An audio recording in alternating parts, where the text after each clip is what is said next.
Olá! Hoje a gente vai dar uma olhada em algo que, olha, parece coisa de outro mundo para quem mexe com dados, criar aqueles painéis de visualização interativos, sabe? Os dashboards dinâmicos e o mais legal, usando só Python. Parece complicado, né? Mas assim, pelo que a gente viu, é mais pé no chão do que parece. O foco hoje, então, são duas ferramentas que parecem tipo uma dupla dinâmica. Plotly, Isso. para fazer aqueles gráficos bonitões que se mexem quando a gente passa o mouse, clica. Exato, são gráficos que já nascem interativos. E a outra é o Dash, que, pelo que entendi, organiza a casa toda, monta a página web onde tudo acontece. Exatamente. Pensa assim, ó, Plotly é o motor por trás dos gráficos. Ele que faz a mágica visual acontecer. E o Dash é a estrutura, é um framework, né?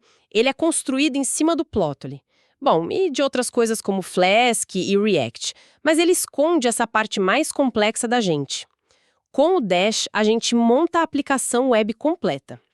E ainda tem o Plotly Express. Ah, sim, ouvi falar desse. É tipo um facilitador. Isso, é como se fosse um atalho, uma forma, assim, bem mais rápida e com menos código para gerar um monte de tipos de gráfico do Plotly. Super prático. Legal. Tá, então vamos tentar desembrulhar isso melhor. Eu vi nas fontes falando de layout e callbacks. Aham. Mas, confesso, a ligação entre os dois, como uma coisa leva a outra na prática, não ficou 100% claro para mim. Como que a parte visual se conecta com a interação? Ótima pergunta, porque essa conexão é tipo o coração do Dash. Vamos lá. Primeiro o layout. HTML mais básicos. Tipo títulos, texto... Isso, HTML.H1 para título, HTML.P para parágrafo, HTML.div para organizar as coisas, e tem os DCC, que são os Dash Core Components. Ah, esses são os interativos. Exato, são os widgets, né? O próprio gráfico, que é o dcc.graph, aí tem menu suspenso, o dcc.dropdown, tem barrinha deslizante, dcc slider, caixa de seleção, campo para digitar texto, dcc.input, um monte de coisa. O layout basicamente organiza tudo isso na tela. Define onde cada coisa vai ficar. Entendi a parte da arrumação, do visual, mas... E a mágica? A interação? Como que um gráfico, dcc.graph, muda quando eu escolho uma opção diferente num menu, dcc.dropdown, por exemplo? Aí entram os callbacks. Eles são o cérebro da interação. Certo. São funções Python normais que a gente escreve, mas elas ganham um superpoder, digamos assim, por causa de um decorador especial, o @callback, que a gente coloca logo acima da função. Um decorador.addCallback, ok. E o que ele faz? Ele faz a ligação, ele conecta uma propriedade de um componente que vai mudar, chamamos isso de input. Tipo o valor selecionado no menu. Exatamente, tipo a propriedade velho de um dcc.dropdown. Quando alguém escolhe uma opção nova, esse velho muda. O @callback conecta essa mudança a uma propriedade de um componente que vai ser atualizado, o output. Que seria o gráfico, nesse caso. Frequentemente, sim. A propriedade figure de um dcc.graph é um output muito comum. Então, a função Python que a gente escreve logo abaixo do @callback é chamada automaticamente toda vez que o input, o valor do menu no nosso exemplo, muda. Ah, tá. Essa função recebe um novo valor que foi selecionado lá no input, e aí dentro dela o que a gente geralmente faz?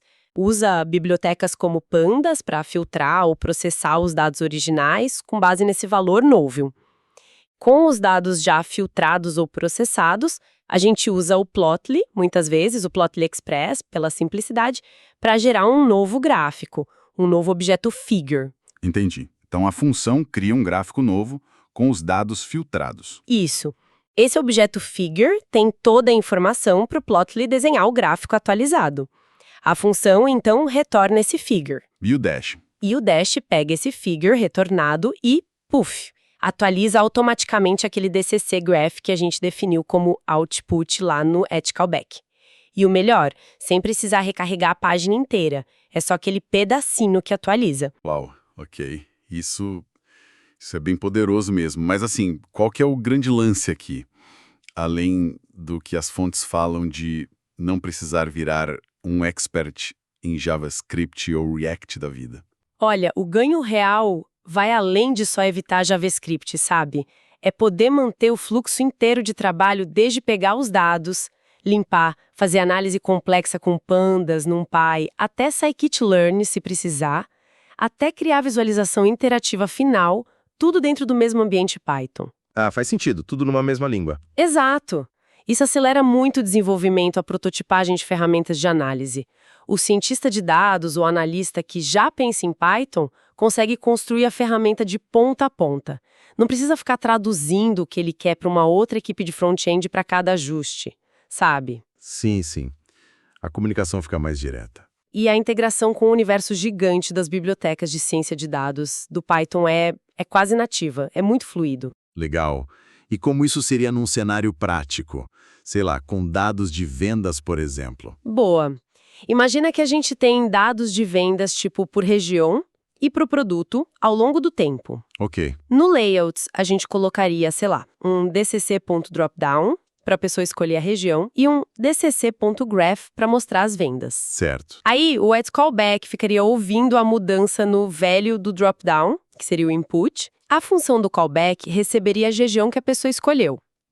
Dentro da função, a gente usaria pandas para filtrar a base de vendas só para aquela região. E com esses dados filtrados, usaria Plotly Express para gerar um gráfico de linha novo, mostrando a tendência de vendas só daquela região. E esse gráfico novo? Seria retornado pela função e atualizaria o dcc.graph, que seria o output. Pronto, a pessoa troca a região no menu, o gráfico atualiza na hora. E dá para complicar, né? Botar mais um input para escolher produto, ou um dcc.range slider para filtrar o período, a exploração nos dados fica bem rica. Entendi. Mas, e tem pegadinha? Algum desafio comum? Tipo, se eu tiver dados demais ou a conta dentro do callback for muito pesada, fica lento? Sim, com certeza. Performance pode ser um desafio, especialmente com volumes muito grandes de dados ou se os cálculos dentro do callback forem muito complexos.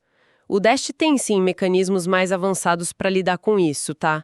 Tem callbacks que rodam em background, tem formas de otimizar como os dados são passados, mas é um ponto de atenção, sim, conforme a aplicação vai ficando mais parruda.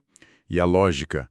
Imagino que se tiver muitos menus, muitos gráficos interagindo, pode ficar confuso. Pode sim.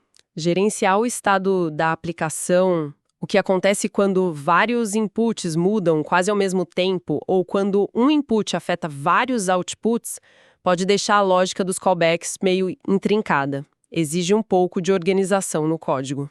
Ok?